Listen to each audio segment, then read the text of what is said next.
लक्ष्मीनाथसमारम्भां नादयामनमध्यमाम् अस्मदाचार्यपर्यन्तां वन्दे गुरुपरम्परां यदि राजाय विद्महे श्रीभाष्यकाराय धीमहि तन्नो रामानुजार्य प्रचोदयात् ஆழ்வார்கள் திருவடிகளே சரணம் எம்பெருமானார் திருவடிகளே சரணம் ஜீயர் திருவடிகளே சரணம் यो नित्यमच्युतपदाम्बुजयुग्मरुक्म व्यामोहतस्थितरानतृणाय मेने अस्मद्गुरोर्भगवतोऽस्य दैकसिन्धो रामानुजस्य शरणं शरणं प्रपद्ये நீரார் கடலும் நிலமும் முழுதுண்டு ஏலாராலும் இடந்தலுமே குயிலந்தாய் சீரார் திருவேங்கட மாமலை மேயாராமுதே அடியேற் கருளாயே.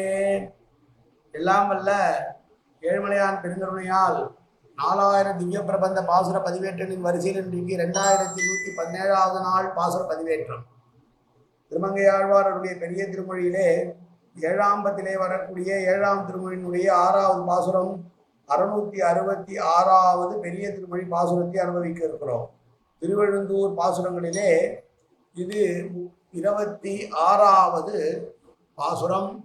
முதலிலே தனியன் கலையாமி கலித்வம்சம் கவிம்லோக திவாகரம் யசகோபி பிரகாசாமி ஆபித்யம் நிகதம் தம வாழி பரகாலன் வாழி கலிகன்றி வாழி குறையலூர் வாழ்வேந்தன் வாழியரோ மாயோனை வாழ்வழியால் மந்திரங்கொள் மங்கையர்கோன் தூயோன் சொல்மான வேல் நெஞ்சுக்கு இருள் கடி தீபமடங்கா நெடும்பிறவி நஞ்சுக்கு நல்ல அமுதம் தமிழ் நன்னூல் துறைகள் அஞ்சுக்கு இலக்கிய மாரண சாரம் பரசமய பஞ்சு கணலின் பொறி பரகாலன் படுவல்களே எங்கள் கதியே ராமானுசம் நீயே சங்கை கெடுத்தாண்ட தவராசா பொங்குபுகள் மங்கையர்கோன் இந்த மறையாயிரம் அனைத்தும் தங்குமணம் நீ எனக்கு தா மாலை தனிவழியே பறிக்க வேணும் என்று கோலி பதிவிருந்த கொற்றவனே வேலை அணைந்தருளும் கையால் அடியேன் வினையை துணித்தருள வேணும் துணிந்து.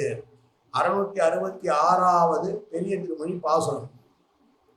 தோயா இன் தயிர் நெய் அமுது உண்ண சொன்னார் சொல்லி நகும் பரிசே பெற்ற தாயால் ஆப்புண்டு இருந்து அழுது ஏங்கும் தாடாளா தரையோர்க்கும் விண்ணோர்க்கும் சேயாய் கிருத திரேத துவாபர கலியுகம் இவை 4ம் ஆனாய் ஆயா நின்னடி அன்றி மற்றறியேன் அழுந்தூர் மேல் திசை நின்ற அம்மானே. வாய்க்கு வந்ததை சொல்றாங்களாம் ஆயர்பாடியில இருக்கக்கூடிய அந்த பெண்கள்.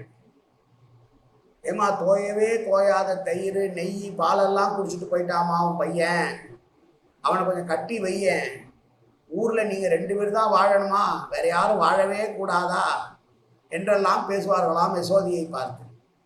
கண்ணன் செய்கிற குறும்பை அவர்கள் ரசிக்கிறார்கள். அதே நேரத்தில் ஒரு கம்ப்ளைண்ட் பண்ணுறாங்க எப்போ பார்த்தாலும் யசோதை கிட்ட. வளர்த்தவள் தான் யசோதை, பெற்றவள் தேவகி தான். இருந்தாலும் ஆழ்வார்கள் அத்துணை பேருமே பெற்றதாய் என்றே யசோதையை சொல்லுவார்கள். அவ்வளவு பெருமை பெற்றவள் யசோதை.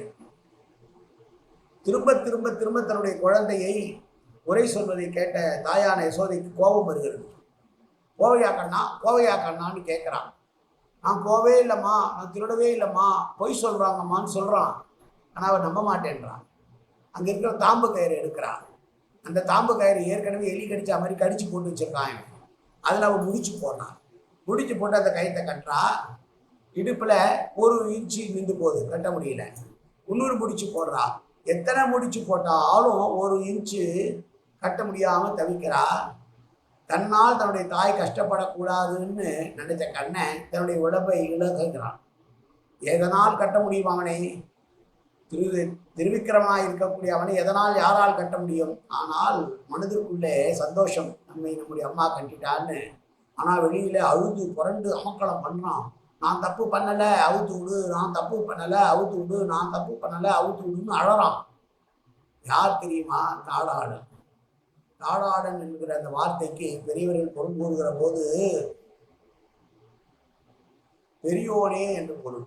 ஓங்கி உலகளந்தவனே, உன்னுடைய மனசுக்குள்ள ஒரு இருக்கிற சௌலபியத்தை காமிக்கிற மாதிரி யசோதைக்காக கட்டுண்டவனே.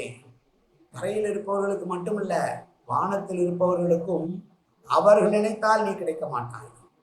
சேயாய் என்பதற்கு அர்த்தம் கிட்டக்கூடாதவனே.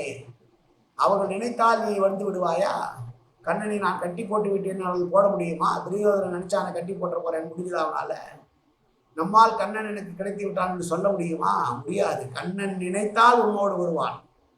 கண்ணன் நினைத்தால் அவனை பற்றி நீ பேசுவாய். கண்ணன் உன்னை மேல் கருணை கொண்டால் அவனை நீ பார்ப்பாய்.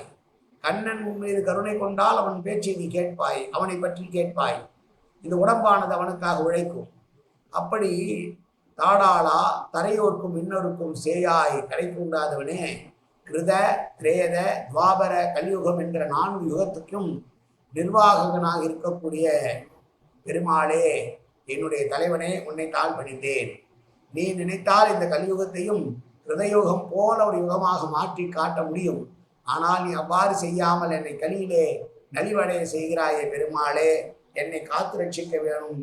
திருவழுந்தூர் என்ற திவ்ய தேசத்திலே மேற்கு நோக்கி இருக்கிற ஆமருவிட்டனே, மேற்கிலே நின்று கொண்டு அருள்பாலிக்கிறவனே என்று ஆழ்வார் சொன்ன பாசுரம் இந்த பாசுரம். மீண்டும் ஒரு முறை பாசுரம். தோயா நீண்டையே நெய் அமுது உண்ட சொன்னார் சொல்லி நகும் பரிசே பெற்ற தாயால் ஆப்புண்டு இருந்து அழுது ஏங்கும் தாடானா தரையோர்க்கும் மின்னோர்க்கும் சேயாய் கிருததிரேத வியாபார கலியுகம் இவை 4 ஆயா நின்னடி அன்றி மற்றறியேன் அழுந்தூர் மேல் திசை நின்ற அம்மானே, உன்னையல்லால் வேறு தெய்வத்தை நான் அறியேன். அம்மானே, தலைவனே, திருவழுந்தூர் ஆவருவிற்பனே என்று சொன்ன பாசுரம் இந்த அழுந்தூரினுடைய 26வது பாசுரம். காயேன வாச்சா மனசேந்திரியவா அவ்யாப்தனாவா பிரகதேன் சுபாவாது கரோமியத்த சகலம் பரஸ்மை ஸ்ரீமன் நாராயணாயேதி சமர்ப்பயாமி. உடலாலும் உள்ளத்தாலும் வாக்காலும் சகல விதமான பாவங்களும் தோஷங்களும் நிறைந்ததாக உலகத்தினுடைய இயல்பிருந்த போதிலும் அடியேன் செய்கிற நல்வினையோ தீவினையோ அத்தனையும் உன்னுடைய கமலமலர் பாதங்களில் சமர்ப்பிக்கிறேன் கண்ணா. காத்தருள்வாய் கண்ணா, ஏற்றுக்கொள்வாய் கண்ணா. எப்போதும் உன் திருநாமம் கண்ணா கண்ணா கண்ணா என்று நால்வருக்கு அருள்வாய் கண்ணா. சர்வத்திர கோவிந்தநாம சங்கீர்த்தனம். கோவிந்தா கோவிந்தா கோவிந்தா கோவிந்தா கோவிந்தா கோவிந்தா கோவிந்தா கோவிந்தா கோவிந்தா.